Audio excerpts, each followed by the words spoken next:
riwayat. Bukan saja mengkritik sanad tadi, rawi tadi, tetapi juga mengkritik isi kandungannya. Adakah menasabah ataupun tidak. Kembali kepada sejarah pembunuhan Uthman yang disebut sebagai al-fitnatul kubra, fitnah yang terbesar di dalam sejarah Islam. Titik hitam yang terbesar yang telah benar-benar mencemarkan langkah-langkah umat Islam selepas daripada itu. Kalau kita tengok daripada 3 orang tadi, mereka akan menggambarkan seolah-olah fitnah ini berpunca daripada Uthman sendiri dan juga berpunca daripada beberapa orang yang menghasut daripada dalam kerajaan Uthman ketika duduk di Madinah. Kata Abu Mikhnaf, kata Waqidi, juga kata Hisham dan orang yang bersama dengan mereka yang berpengaruh dengan Syiah. Syiah ni racunnya mendalam, tuan-tuan. Racun Syiah dalam. Dan saya selalu sebut Syiah ni racun dia dalam selalu terkena kepada orang kita. Secara sedar ataupun tidak, kita selalu termakan racun kita. Sehingga akhirnya apabila Syiah datang begitu senang. Asal pun orang kita datang, macam saya selalu sebut, datang Islam awalnya dia datang melalui Syiah juga kepada kita. Orang Melayu dulu kuat. Fu kiri, fu kanan, berkat doa baginda Ali. Ali dah. Dapat tengok akar bagus-bagus ubat, tongkat Ali. Tengok sikit yang mana sesuai untuk orang perempuan, dia tak kata tongkat Abu Bakar, tak kata tongkat Umar, tongkat Ali. Yang mana bagus untuk orang perempuan, kacip Fatimah. Tidak Aisyah, tidak Hafsah. Pengaruh itu seperti mana yang saya katakan. Syiah cuba menimbulkan bahawasanya punca yang mencetuskan kebangkitan ini ialah Ali menulis surat kepada para pemberontak, meminta supaya mereka bangkit menentang khalifah. Kerana Khalifah Uthman tidak bertanggungjawab. Juga mereka menyenaraikan 2 nama yang lain yang menulis, iaitu Talhah bin Ubaidillah dan Az-Zubair ibnul Awam. Pasal apa dia pilih 3 orang ni? 3 ini orang-orang yang termasyhur dan 3 ini termasuk yang dijamin Allah sebagai ahli syurga. Jadi guna label ni bagus. Mereka inilah kononnya, bahkan dikatakan Muhammad bin Abi Bakr, Aisyah sendiri, Huzaifah, Ammar, mereka semua tak suka ke Uthman. Mereka yang menghasut orang daripada dalam. Ini menurut dakwaan puak-puak Syiah. Bila kita tengok pada riwayat yang sebenar yang dinilai oleh ulama-ulama hadis dan kitab, kita akan tengok di sana ada satu pribadi yang bernama Abdullah ibn Saba ataupun Abdullah bin Saba. Abdullah bin Saba ini dialah sebenarnya pengasas asal Syiah. Abdullah bin Saba telah melancarkan kempen kepada penduduk Mesir dengan menyatakan sungguh mengherankan. Orang yang mendakwa bahawa Isa akan kembali tetapi tidak percaya Muhammad akan kembali. Sedangkan Allah berfirman, Innal ladzi farada 'alaikal Qur'an laraduka ila ma'ad. Sesungguhnya orang yang mewajibkan ke atasmu, yakni melaksanakan Quran, benar-benar akan mengembalikan kamu ke tempat kembali. Yakni kamu semua percaya Isa nak datang semula, tak percaya Muhammad nak datang semula. Akidah ini akhirnya disebut sebagai kebangkitan semula ni dalam Syiah sebagai raja'ah. Raja'ah dalam Syiah bermaksud pada akhir nanti semua orang akan dibangkitkan, akan dihukum semula. Abu Bakar dan Umar akan disalib, kata Syiah, sebelum akhir zaman Nabi akan bangkit.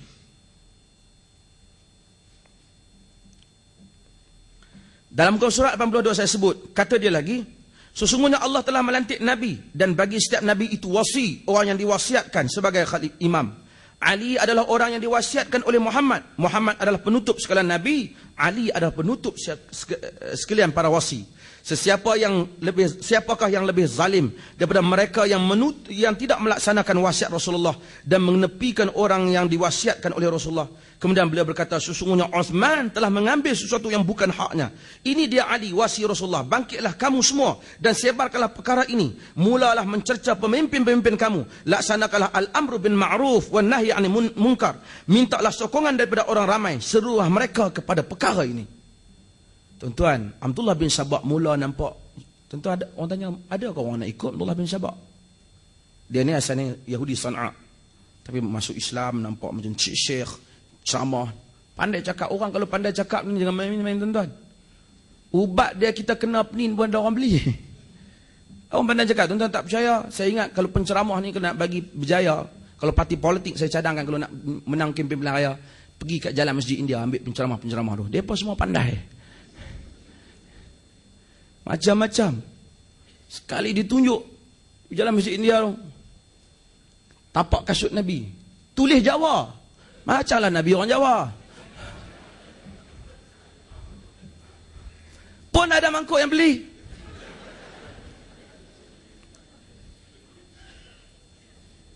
Ada orang beli. Tak heran apa? Macam saya cerita lah, cincin. Siapa pakai cincin batu ni, dia kata Nabi ni pakai. Batu ni kalau menega jadi jutawan, jadi apa? Kawan saya seorang baru beli. Baru sebulan lepas, sekarang dah jadi jutawan besar. Ada orang beli. Punya tak kerti macam tu. Kita berhabak ke dia, hang lah pakai. Tak usah suruh orang beli. Hang jadi jutawan. Kalau apa? Teratu tak boleh fikir dah. Kawan yang jual tu pun duk jual tepi jalan lagi. Kita nak pergi jadi jutawan dengan belia.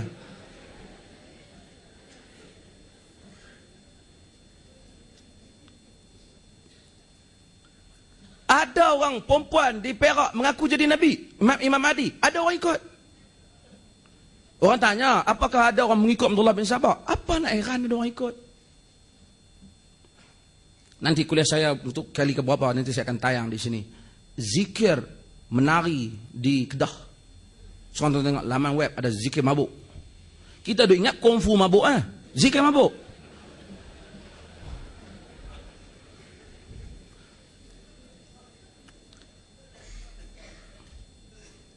Ada, saya nak ceritanya, apabila ada seruan kepada kejahatan, ada pengikut. Kita jangan tanya, kalau kita tak ikut. Ada ikut. Orang Melayu, duduk tak duduk, orang manusia biasa, pi mengaku keturunan Raja Sakti. Tu, haram baru ni Kedah. Hidup 100 tahun. Bukan Raja biasa, bukan Raja Kedah dah. Raja Sakti. Adik-beradik kepada Nuh, anak buluh betung. Ada orang ikut. Orang tanya, mana siapa nak ikut Abdullah bin Sabah? Orang ikut Abdullah bin Sabah. Ada seruan kepada kejahatan dan orang kita lebih suka seruan kepada kejahatan. Dengar cerita ustaz tu buat satu-satu baikan apa-apa biasa. Tapi dengar kata ustaz tu dia minum belari. Oh, jadi isu. Padahal minum diri. Rasulullah minum diri. Rasulullah minum air Zamzam diri. Apa teruk minum diri teruk. Dia suka hak benda-benda macam tu. Kalau orang cerita ada kuliah apa, kau pergi dulu. Kau tahu ustaz tu punya teruk ni. Macam mana cerita tu? Begitulah watak manusia.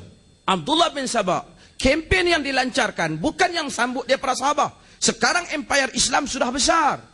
Yang menyambut dia ialah orang-orang yang bukan sahabat. Mereka ini masuk Islam kemudian. Mereka lah yang menyambut seruan Abdullah bin Sabah. Dan dia, mungkin dia orang yang pandai cakap, pandai kempen. Maka hasil daripada perancangan seruan jahat ini, lahirlah golongan yang jahil yang mula mencerca kepimpinan Osman dan memfitnah gabno-gabno dia. Osman berusaha melantik hantar perwakilan-perwakilan dia. Pergi bagi setiap wilayah. Supaya nak dengar sendiri. Di kalangan para sahabat, hantar Usamah bin Zaid, hantar Ammar bin Yasir, hantar Abdullah bin Umar, pergi dengar. Betulkah cerita yang kata gabno-gabno aku ni teruk ni?